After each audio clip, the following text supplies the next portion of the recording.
నాకు ఫోన్ వచ్చింది. పాలకొల్లు దగ్గర ఎడ్ల బజార్ పాలకొల్లులో. ఓకే.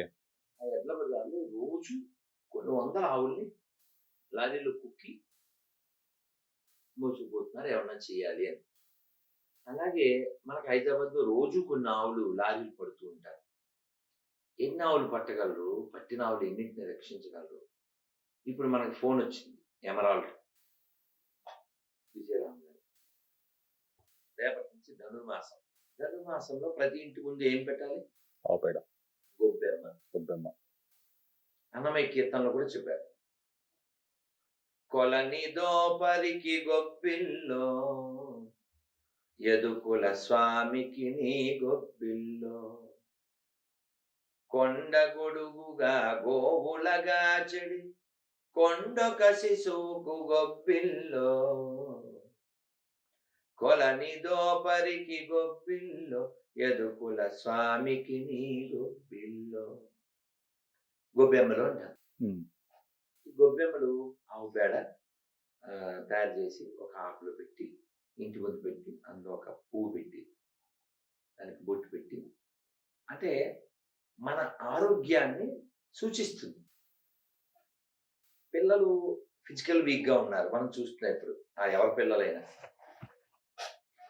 10 ఏళ్ళకే కళ్ళజోడు, షుగరు, 13 ఏళ్ళ గుండెపోటు, ఫిజికల్లీ వీక్. ఇంకా మెంటల్లీ ఎటువంటి వీకో మనకి తెలుసు.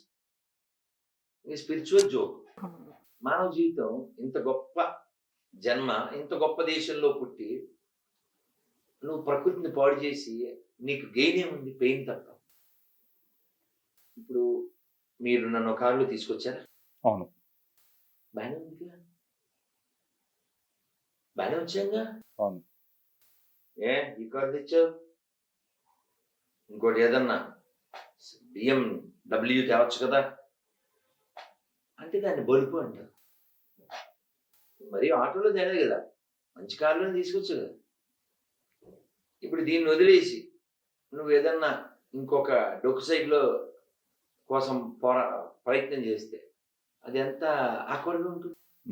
ఉండే కొద్దీ పైకి వెళ్ళాలి, కిందకి వెళ్ళకూడదు కదా. అంతే కదా. ఒక వ్యక్తి జీవించడానికి జంతువులు చంపడం అవసరం లేదు.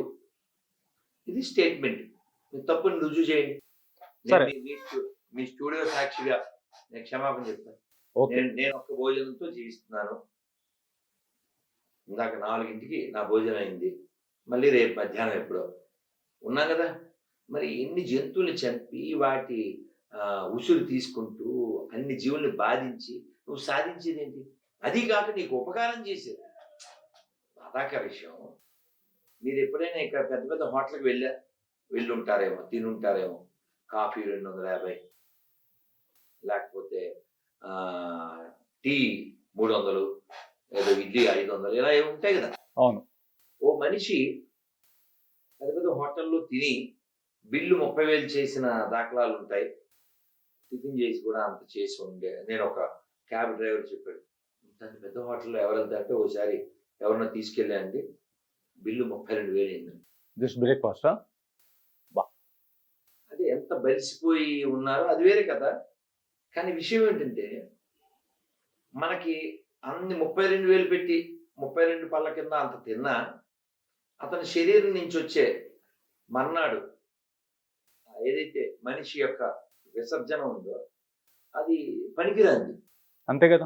అది 32,000 పెడితే ఎన్నో ఆవులకి ఆహారం వస్తుంది. ఆహారం తిన్నాక వాటి పేడ ఎన్ని పొలాలకి ఉపయోగపడుతుంది. మీరు కంపేర్ చేయండి. ఎవరు భూమికి అవసరం. కాబట్టి భూమికి ఉపకారం చేసేది ఆవు, నీకు ఉపకారం చేసేది ఆవు. దాన్ని చంపేసి తినేసి నా ఇష్టం అంటే ఇక యు ఆర్ ఎ ఫూల్. నువ్వు భూమి భారం కదా. ఇలాగుంటే మన దేశానికి ముసలి వాళ్ళు, అనాథలు, అభాగ్యులు, అడక్కదినే వాళ్ళు ఎక్కువ ఉన్నారని చెప్పేసి మదర్ తెరిసా వచ్చి మన దేశానికి ఎంతో హెల్ప్ చేసింది. కొన్ని సందర్భాల్లో అంబేద్కర్ ఫోటో పక్కన, గాంధీజీ ఫోటో పక్కన, అల్లూరి సీతారామరాజు ఫోటో పక్కన, సర్దార్ వల్లభాయ్ పటేల్ ఫోటో లేకుండా వీళ్ళ ఫోటోలు పెట్టి, పొట్టి శ్రీరాములు గారి ఫోటో, వీళ్ళందరి ఫోటోలు లేకుండా మదర్ తెరిసా ఫోటో పెట్టే కొన్ని సందర్భాల్లో స్కూల్లో చేసింది చాలా ఉంది. ఆమె మన దేశానికి చేసింది మేలువా కీడువా? ఏం చేసింది ఆవిడ? ఆవిడ మాటల్లో వినండి, ఇంటర్వ్యూలు నేను విన్నాను మీ నోటి ద్వారా. ఆవిడ చెప్పింది. నిన్న కూడా వేరే స్టూడియో ఇంటర్వ్యూలో చెప్పాను. ఉమ్. ఆవిడే చెప్పింది. నిన్న ఒక గొర్రెకి ఫోన్ చేశాను. ఓకే. అతన్ని అడిగాం, ఆవిడ చాలా మందికి సేవ చేసింది అన్నాడు. సేవ అంటే ఏంటి? సేవ అంటే ఏంటి ఆవిడ దృష్టిలో? మతం మార్చడం. ఓకే. ఆవిడ చెప్పింది, some people thought I'm a social reformer, but actually not. I have come here for a mission to convert people. Approximate ఎంతమందిని కన్వర్ట్ చేసి ఉండొచ్చు? చాలా మంది. ఒక్క ఆవిడ, ఒక్క ముసలావిడ. ముసలావిడ ఉన్నప్పుడు రాలేదు, ఎంగగా వచ్చింది. మాకు స్కూల్లో పాఠం. దౌర్భాగ్యం ఏంటంటే ఎన్నో లక్షల మంది డొక్కలు నింపిన డొక్కా సీతమ్మ గారి గురించి పాఠం లేదు. ఈ చెక్క మతం మార్చిన ఆవిడ గురించి పాఠం స్కూల్లో మాకు 40-35 ఏళ్ళ కదా. దౌర్భాగ్యం కదా. మీ దేవుడు నువ్వు నమ్మే దేవుడు కాదని చెప్పి కొన్ని కోట్ల సంవత్సరాల నుంచి పూజించే ఆధారాలు ఉండే ఎపిక్స్ ఉండేటువంటి దాన్ని నిరసిస్తూ మన ధర్మానికి వ్యతిరేకంగా ఇక్కడ జనాన్ని పాడు చేసేటువంటి వాళ్ళకి భారతరత్న మరింత ఎక్కడున్నా మనం స్వాభిమానం లేని జాతి మనుగడ సాగించదు, గుర్తుపెట్టుకోండి. ఇంత స్ట్రాంగ్ గా గట్టిగా నేను అపోజ్ చేస్తున్నాను, గమనించాను. చెప్పండి. అన్ని మతాలు సమానం అంటే పచ్చి అబద్ధం. That's the biggest joke. రాసి పెట్టుకోండి. ఈ దేశంలో సెక్యులరిజం ఉంది అంటే కారణం కేవలం హిందువులే. హిందువులు ఉన్నంత కాలం మాత్రమే సెక్యులరిజం ఉంటుంది ఇక్కడ. ఓకే. మీకు రుజువు కావాలంటే పెద్ద దూరం వెళ్ళక్కర్లేదు, కావాలంటే నడు పాత బస్తీకి సెక్యులరిజం చూపించు. అలాగే ఇప్పుడు నా మత కలహాలు జరిగినాయి అంటారు కదా ఎక్కడైనా, అక్కడ హిందువులు తక్కువైనప్పుడల్లా మత కలహాలు జరుగుతాయి, హిందువులు నిర్మూలించబడుతూ ఉంటారు. అది పాకిస్తాన్ కావచ్చు, పాత బస్తీ కావచ్చు. ఈ సెక్యులరిజం అనే పదాన్ని మొట్టమొదటిగా తీసుకొచ్చినవారు గాంధీజీ అని అంటారా? మేము చిన్నప్పుడు పాడుకునే వాళ్ళం, ఇందిరా గాంధీ చెంబులో బూంది అనుకునేవాళ్ళం. సో ఆ చెంబులో బూంది దాన్ని ఇంట్రడ్యూస్ చేయడం జరిగింది. తర్వాత కాలంలో ఆ రోగం అంటించబడి నపుంసకులను తయారు చేస్తుంది. ఇందిరాగాంధీ గారు ప్రధానమంత్రిగా ఉన్నప్పుడు దేశానికి ఈ మిషన్ ను పర్టికులర్ గా తీసుకొచ్చి అంటగట్టారని చెప్పేసి ఒక వాపోహ ఉంది. దీని ఎంతవరకు అంటే మనం చాలా ఫోటోల్లో వీడియోల్లో చూడొచ్చు. ఓకే. ఇందిరాగాంధీ చనిపోయినప్పుడు రాజీవ్ గాంధీ ఇంకా వాళ్ళ భార్య వాళ్ళు కల్మా చేస్తున్నారు. ఓకే. తప్పేముంది దాంట్లో? ఇప్పుడు నువ్వు బొట్టు తీసుకెళ్ళి ఓవైసీకి పెట్టి ఓవైసీతో తప్పేముంది అనిపించు. నాకు ఇష్టం లేదని పెట్టుకోని అంటాడు. నాకు ఇష్టం లేదు నేను పెట్టుకోని అంటాడు. ఇష్టం లేకపోవడం సంబంధించింది కాదు, తప్పేముంది అన్నావుగా. ఇది అక్కడ అప్లికబుల్ ఎందుకు అవ్వదు? నువ్వు లోకానికి నువ్వెవరని చెప్తున్నావు? నేను మనిషిని అని చెప్తాను.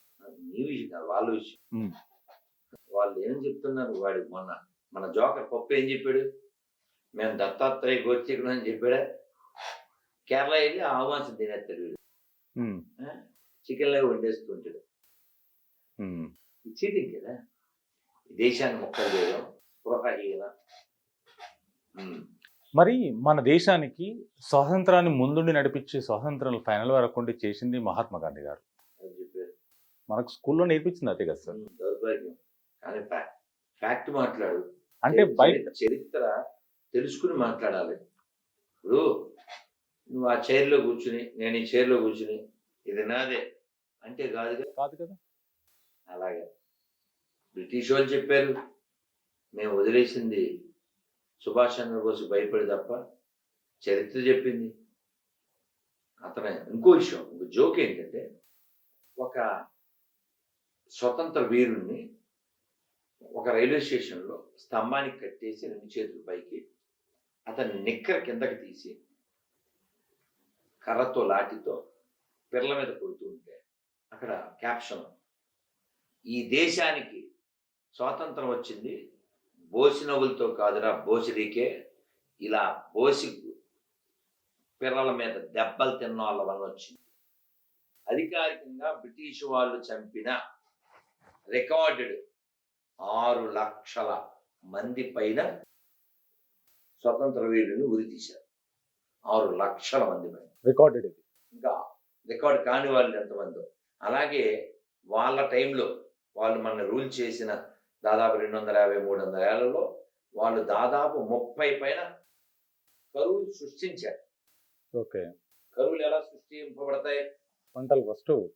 పంటలు ఉంటాయి, కానీ అవన్నీ ఇంగ్లాండ్కి తరలించబడతాయి. ఇక్కడ తిండి గింజలు ఉండవు. మీకు వీడియోలు కూడా ఉన్నాయి. తిండి గింజలు అలా వేస్తుంటే ఆ బ్రిటిష్ రాణి ఈ పేద రైతులు ఆ గింజలు ఏరుకుంటున్నారు. ఎముకలు అలా కనబడుతూ ఉండేటువంటి అది చరిత్ర.